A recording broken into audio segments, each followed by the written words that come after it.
السلام علیکم dear students, میں ہوں محمد عارف اور آپ دیکھ رہے ہیں میرا یوٹیوب چینل عارف دا ایجوکیٹر۔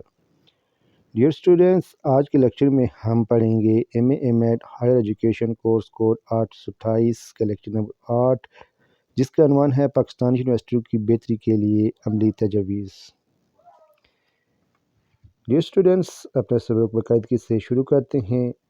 بسم اللہ الرحمن الرحیم۔ پاکستانی یونیورسٹیوں کی بہتری کے لیے عملی تجاویز۔ داخلوں پر پابندی۔ مندرجہ ذیل تبدیلیوں کے ذریعے یونیورسٹی میں داخلے کی شرح کم کی جا سکتی ہے۔ پبلک ایڈمنسٹریشن کے امیدواروں کو یہ کہا کہ ان کے اداروں میں داخلہ لیں جہاں 12ویں جماعت کے بعد ان مضامین میں ترتیب دی جائے۔ جو امیدواران پیشوں کو اختیار کرنا چاہتے ہیں جن کے حساب کتاب، کاروباری انتظام، کاروباری ٹیکنیک، ہوٹل انتظام کاری، پرسنل مینجمنٹ، بینکاری، انشورنس، اشتہار بازی، ریڈیو اور ٹی وی اور دیگر ایسی مہارتوں میں تربیت درکار ہے، وہ ان تربیتی اداروں میں داخلہ لیں جہاں ان کی مہارتوں کی خصوصی توجہ دی جائے۔ معیاری تعلیم کی اصلاح۔ مندرجہ ذیل طریقوں کے ذریعے معیاری تعلیم میں اضافہ کیا جا سکتا ہے۔ گریجویشن کی ڈگری بذات خود کالج کو دینی چاہیے۔ اس نصاب 2 کے بجائے 4 سالوں پر محیط ہونا چاہیے۔ B A B S C کے نصاب میں بین الاقوامی یونیورسٹیوں کے نصاب کے مطابق ہونے چاہیے۔ یونیورسٹی یا بورڈز کے مقرر کردہ حلقوں کی طرف سے امتحانی پرچوں کی جانچ کے بعد بیرونی طور پر مقرر شدہ محققین کے ذریعے پرچوں کی جانچ کروائی جائے۔ امتحان میں نقل کا رجحان ختم کرنے کے لیے سخت اقدامات اٹھائے جائیں۔ پرچے میں دیے گئے سوالات براہ راست نہیں بلکہ طالب علم کی تعلیمی صلاحیت کی جانچنے کے لیے ہونے چاہیے۔ جن سوالوں کے جوابات سادہ مختصر ہوں وہ نہیں دینے چاہیے۔ پی ایچ ڈی ڈگری صرف غیر ملکی تعلیمی اداروں یا یونیورسٹیوں کے اشتراک سے ہی دی جانی چاہیے۔ تدریسی معیار میں بہتری۔ تدریسی معیار میں بہتری مندرجہ ذیل اقدامات اٹھائے جائیں۔ ذہین و فطین افراد یونیورسٹی کے ساتھ بطور استاد اور محقق منسلک ہونے کی صلاحیت کی حوصلہ افزائی کی جائے۔ یونیورسٹی کے عملے یعنی چانسلر، وائس چانسلر، ڈین، پروفیسر، محقق، ایسوسی ایٹ پروفیسر، لیکچرر وغیرہ کو سرکاری حفظ مراتب کے مطابق مقام دیا جائے۔ ان کی تنخواہ و مشاہرے اعلیٰ تعلیم حکومتی عہدیداروں کے مطابق ہونی چاہیے۔ تحقیق کا معیار۔ یونیورسٹی میں تحقیق کے معیار کو مندرجہ ذیل اقدامات کے ذریعے بلند کیا جائے۔ تحقیقی عملے کا کل وقتی تحقیقی ماہرین پر مشتمل ہونا چاہیے جو بوقت ضرور لیکچر دے سکیں۔ تحقیقی عملے کا تعلیم کا معیار کم از کم M A M S C first division ہونا چاہیے۔ مناسب تجربہ حاصل ہونے پر تحقیقی عملے کی ترقی کرنی چاہیے۔ حکومت کو چاہیے کہ وہ تحقیقی عملے کی معاونت کے لیے مختلف اقسام کی معلومات مہیا کریں۔ یونیورسٹی کو چاہیے کہ وہ فنون لطیفہ کی سرپرستی کریں اور مختلف اقسام کے فنکاروں، مصوروں اور موسیقاروں کو اپنے ہاں ملازمت دیں۔ تعلیمی عملے کی سہولیات۔ یونیورسٹی کی تعلیمی عملے کو مندرجہ ذیل سہولیات دی جانی چاہیے۔ تعلیمی اور تدریسی عملے کو یونیورسٹی کے اندر یا باہر رہائش کی سہولت فراہم کی جائے یا رہائش کی تعمیر کے لیے کم از کم قیمت پر قطع زمین فراہم کیا جائے۔ ریٹائرمنٹ کی عمر 70 سے کم ہونی چاہیے۔ مزید تجربہ اور تحقیق کے حصول پر تعلیمی عمل کو ترقی دینی چاہیے۔ ذاتی مکانات کی تعمیر کے لیے قرض کی سہولت فراہم کی جائے۔ تعلیمی عملے کو ہر رکن اس کے خاندان کے لیے مفت تعلیمی اور طبی سہولیات فراہم کی جائیں۔ اسٹوڈنٹ یونین کے انتخاب پر پابندی ہونی چاہیے۔ کسی نسلی، مذہبی، لسانی، تہذیبی تعصب کے بغیر اہل افراد کو ملازمت دی جائے۔ اختتامی جائزہ۔ اگر متذکرہ بالا اصلاحات اقدامات نافذ بھی کر دیے جائیں تو یہ ضمانت نہیں دی جا سکتی پاکستانی یونیورسٹیوں کا معیار غیر ملکی یونیورسٹیوں کے برابر ہو جائے گا۔ پاکستان میں ہر شخص کو یہ حقیقت معلوم ہے کہ یہاں منصوبے کو تب جوش و خروش سے بنائے جاتے ہیں لیکن ان پر عمل درآمد بہت سست ہے تاکہ یہ منصوبے بغیر کسی مثبت نتائج کے ختم ہو جاتے ہیں۔ تاہم مایوس نہیں ہونا چاہیے۔ اگر متذکرہ بالا اصلاحی اقدامات اخلاص اور لگن کے ساتھ نافذ ہوں تو پھر پاکستانی یونیورسٹی کا معیار غیر ملکی یونیورسٹی کے برابر ہو سکتا ہے۔ در حقیقت مجدہ بالا اقدامات تو وہ ممکنہ اصلاحات ہیں جنہیں صدق دل سے اپنانے سے پاکستانی یونیورسٹی تحقیقی راہ پر گامزن ہو سکتی ہیں اور امید بھی یہی رکھنی چاہیے۔ اصلاحات اور جدتوں کا تاریخی پس منظر۔ اب ہم دیکھتے ہیں کہ یہ جو اصلاحات اور یونیورسٹی میں جدتیں لائی جا رہی ہیں یہ تاریخی اعتبار سے کیسی ہیں، ان کا تاریخی پس منظر تھوڑا سا دیکھتے ہیں اور پڑھ لیتے ہیں۔ یونیورسٹی عام طور پر قدامت پرست ادارے ہوتے ہیں اور ایک طویل تاریخی پس منظر رکھتے ہیں۔ یہ ایک ایسی روایات ہے جن کا ان تعلیمی اداروں کے ماہرین کی جانب سے بہت زیادہ احترام کیا جاتا ہے۔ نتیجتاً تعلیمی اداروں کی اصلاحات اور جدتوں کو اپنانے میں مشکلات کا سامنا کرنا پڑتا ہے جو ان کے لیے ناگزیر اور پیچیدہ ہوتی ہیں۔ دوسری جنگ عظیم کے بعد دنیا کے اکثر ممالک میں ہائر ایجوکیشن میں بہت زیادہ تیز رفتار سے تبدیلی اور رونما ہوئی۔ تاریخی طور پر تقریباً تمام یونیورسٹیوں نے یورپین ماڈل سے جنم لیا ہے جن کا عملی مظاہرہ اساتذہ کے ذریعے قائم شدہ یونیورسٹی آف پیرس طلباء کے ذریعے قائم شدہ یونیورسٹی یا بولگانیہ کی صورت میں دیکھا جا سکتا ہے۔ آکسفورڈ کیمبرج یونیورسٹی کا قیام 15ویں صدی عیسوی میں عمل میں آیا۔ اس کے بعد جرمنی یونیورسٹی نے امریکہ، جاپان اور دیگر ممالک کے لیے بطور ماڈل گریجویشن سطح کی تعلیم کو فرائض انجام دیے۔ جدید امریکن یونیورسٹی تحقیقی ممالک کے لیے ایک ماڈل کی حیثیت رکھتی ہیں۔ یونیورسٹیوں کی حقیقی تاریخ میں تحقیق، گریجویشن اور اس کی اعلیٰ سطح کی تعلیم میں متعدد دیگر افعال شامل ہیں۔ قدیم یونیورسٹیوں کے اکثر قانون، مذہب، ڈاکٹری، فنون عامہ کی پیشہ ورانہ تعلیم کی درسگاہیں ہوا کرتی تھیں۔ قدیم یونیورسٹیاں جاگیردارانہ نظام کی عکاس تھیں اور انہیں نئے علوم کی دریافت کے بجائے محض ثقافت کی منتقلی کے مراکز کے طور پر دیکھا جاتا تھا۔ لیکن جیسے ہی سماج تبدیل ہوا، یونیورسٹیوں نے بھی یہ تبدیلی قبول کر لی۔ آبادی کے اکثر طبقات کو تعلیمی سہولت مہیا کرنے کے لیے اس میں انقلابی مراحل شامل ہیں۔ اصلاحات کی ضروریات: جدید سماجی تقاضوں میں اضافہ ہونے سے طلباء کے روزگار کے مواقع کی فراہمی کے لیے یونیورسٹیوں کا کردار مزید اہم ہو گیا۔ یونیورسٹیاں محض عام علوم کے مرکز کے بجائے ایک ادارہ بن گئی جہاں متعدد پیشہ ورانہ اور سائنسی مضامین کی تربیت دی جانے لگی۔ یونیورسٹیاں ایسے لوگوں کی جانچ پڑتال کا ادارہ بن گئی جو کہ معاشرے میں تربیت، قابلیت کے لحاظ سے اہم عہدوں کے لیے منتخب ہوتی تھیں۔ اصلاحات پر اثر انداز ہونے والے عوامل: اب ہم دیکھتے ہیں کہ وہ جو اصلاحات یونیورسٹی میں کی گئی ان پر اثر انداز ہونے والے عوامل کون کون سے ہیں۔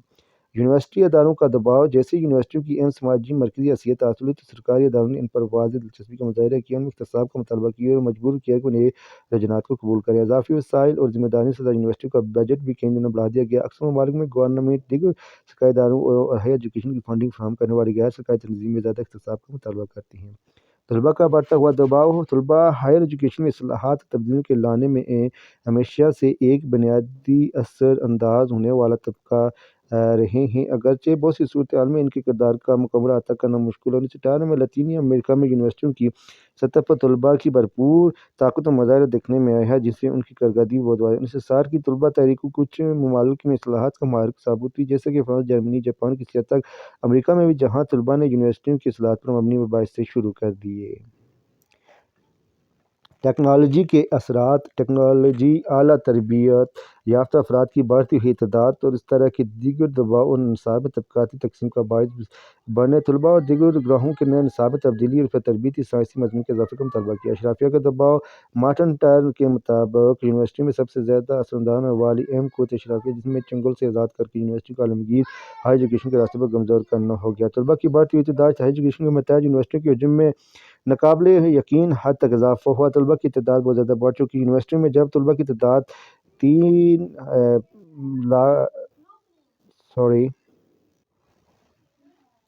30,000 اور 50,000 سے تجاوز کر گئی تو ادارہ جاتی سپرویژن یا نگرانی میں بہت مشکل ہو گئی۔ لیبارٹریوں اور ہاسٹلوں کی تعمیر بہت بھاری اخراجات ہونے لگی۔ یونیورسٹیوں کا فطری نظام توسیع کے ساتھ مشکلات کا شکار ہونے لگا۔ سماجی اثرات: اصلاحات کی قوت رفتار بیرونی ذرائع سے آتی ہے، لیکن اصلاحات کا مرحلہ لازمی طور پر براہ راست وقوع پذیر ہو جاتا ہے تاکہ تعلیمی اداروں سماجی تقاضوں کی تعلیمی انتظامی طور پر عملی شکل میں ڈالا جا سکے۔ اصلاح و جدت کے اہداف: اصلاح و جدت کے ایسے اہداف جن کا متفرق ممالک کے اصلاح کنندگان اور مجددوں نے دریافت کیا۔ ان کا مقصد ایک فطری نظام میں نمایاں تبدیلی لانا، جیسے کہ یونان میں 1968 کی مخصوص نصابی مضامین میں اصلاح کے نتیجے میں تبدیلی وقوع پذیر ہوئی۔ درجہ ذیل اصلاحات و جدت پر مبنی فہرست کا ہرگز مطلب یہ نہیں کہ ہر لحاظ سے مکمل ہے، لیکن یہ اصلاحات و جدت کی ایک معقول وضاحت ہے۔ کثیر شعبہ جاتی یونیورسٹیاں متعدد یورپی ممالک سے تعلیمی اداروں کو ٹیکنالوجیکل آلات کی فراہمی، ٹیچنگ، ٹریننگ، کالج یونیورسٹی کا درجہ دینے اور یونیورسٹیوں کی سطح متعدد اقسام کے پروگرام متعارف کرانے کے ذریعے کالج کی سطح کو کم از کم از تشکیل دینا شروع کر دیا۔ برطانیہ میں نہ صرف ٹیکنیکل اداروں کو یونیورسٹیوں کا درجہ دیا بلکہ قومی تعلیمی بورڈز کے ادارے کا قیام جسے اسناد عطا کرنے کا اختیار دیا گیا، اس کے ذریعے اسی راہ پر گامزن ہو چکا۔ فاصلاتی نظام تعلیم کی یونیورسٹیاں اوپن یونیورسٹیز: برطانیہ کی سب سے پہلی اوپن یونیورسٹی کے قیام کی پیروی کرتے ہوئے بھارت، جاپان، امریکہ سمیت متعدد ممالک ایسے قائم کر چکے ہیں جو اساتذہ کو تربیت دیتے ہیں اور یونیورسٹیوں کے قیام کی اجازت دیتے ہیں۔ اوپن یونیورسٹی کے قیام کا مقصد آبادی کے ایک بڑے حصے کو انتہائی ارزاں نرخوں پر ہائر ایجوکیشن فراہمی بنانا۔ برطانیہ اوپن یونیورسٹی ہائر ایجوکیشن کی فراہمی کے لیے ٹی وی، ریڈیو، فلم اور روایتی طریقوں کا استعمال کرتی ہے۔ اس یونیورسٹی کے انتظام و خطہ کتابوں کے دفاتر کے علاوہ اس میں کوئی ذیلی شاخیں نہیں۔ کثیر المضامین: روایتی تعلیمی مضامین پر اکثر شدید تنقید کی جاتی ہے۔ تیز رفتار ٹیکنالوجیکل تبدیلی کے اس عہد میں جدید علوم فراہم نہ کرنے کی وجہ سے یونیورسٹی میں روایتی قدامت پسندانہ شعبوں کو بہت زیادہ تنقید کا سامنا، جس کے نتیجے میں اب روایتی مضامین میں مجموعی تبدیلی لانے کی کوشش کی گئی ہے اور اس کی تدریسی عملے کو تربیت دینا، منظم کرنا اور نئے داخل ہونے والے افراد میں تعارفی تقریب کا انعقاد کا آغاز ہو چکا ہے۔ جرمنی فرانس کی کثیر المضامین کی سب سے پہلی علامت سمجھی جاتی ہے۔ اقتصاب قومی ضروریات اور تقاضوں سے ہمگان کرنے کے لیے ایجوکیشن اور سرکاری افسران دونوں کے احتساب کو مزید سخت کرنے کی ضرورت ہے۔ اس بات میں کوئی شک نہیں کہ ایجوکیشن میں اصلاحات کی غرض سے کڑوا احتساب اور نہ ضروری ناقابل یعنی دعووں کے میں سے ایک ہے۔ دراصل احتساب کا عمل بڑا امان، مضبوط بندی اور انتظامی نظام کی حکمت عملی کی تحقیق پر مشتمل ہوتا ہے۔ احتساب کا متضاد جوابی پہلو یونیورسٹیوں کے خود مختار و یہ تصور کا چیلنج ہے، جس میں خیال کیا جاتا ہے کہ یونیورسٹی اپنے معاملات میں خود نگرانی کا معقول اختیار رکھتی ہے۔ چند ممالک جیسے کہ یوگوسلاویہ میں یونیورسٹی کو خود اختیار کا اختصاص دیا گیا، لیکن خود اختصاصی کا اختیار عزیز مطلب یہ نہیں کہ یونیورسٹیاں اپنے تمام افعال میں حاکم آل ان آل اور کسی کا جواب دہ نہیں ہوں۔ اس کا نتیجہ نہیں کہ ممالک کو تعلیمی معاملات میں سرکاری مداخلت کے اضافے کی صورت میں نکلا۔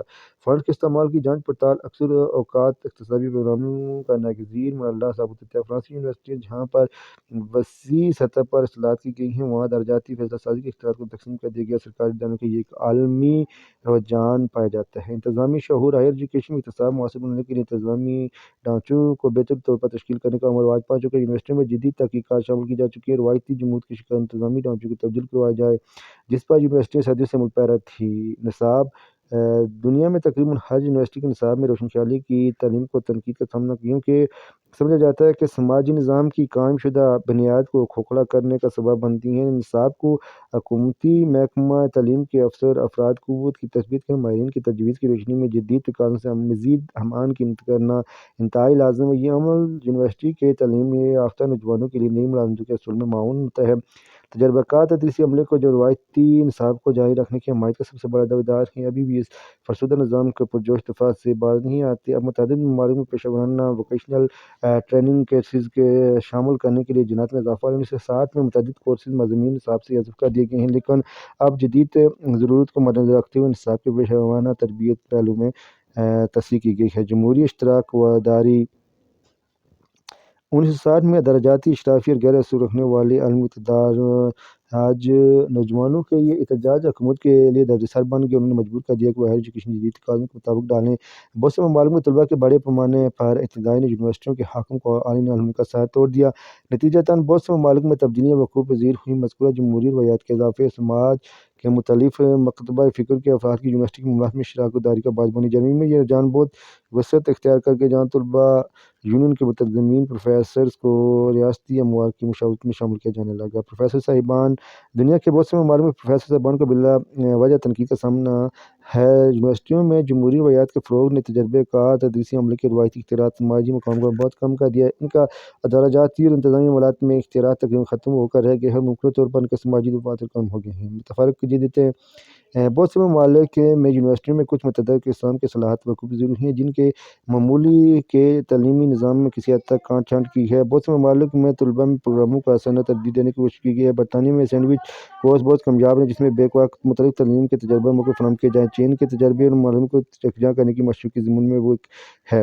پوری دنیا میں اصلاحات کے کچھ خاص رجحانات پائے جاتے ہیں، لیکن عالمی رجحانات کے حالات سے مکمل فہرست مرتب نہیں کی جا سکتی۔ یہ بآسانی مشاہدہ کی جا سکتی ہیں۔ اکثر جدتیں ہائر ایجوکیشن پر دباؤ کے نتیجے میں پذیر ہوتی ہیں۔ ان میں سے کچھ اصلاحات جو کہ بہت ہی کامیاب رہیں، ان ممالک میں اختیارات کر لیا جو ناکام رہی۔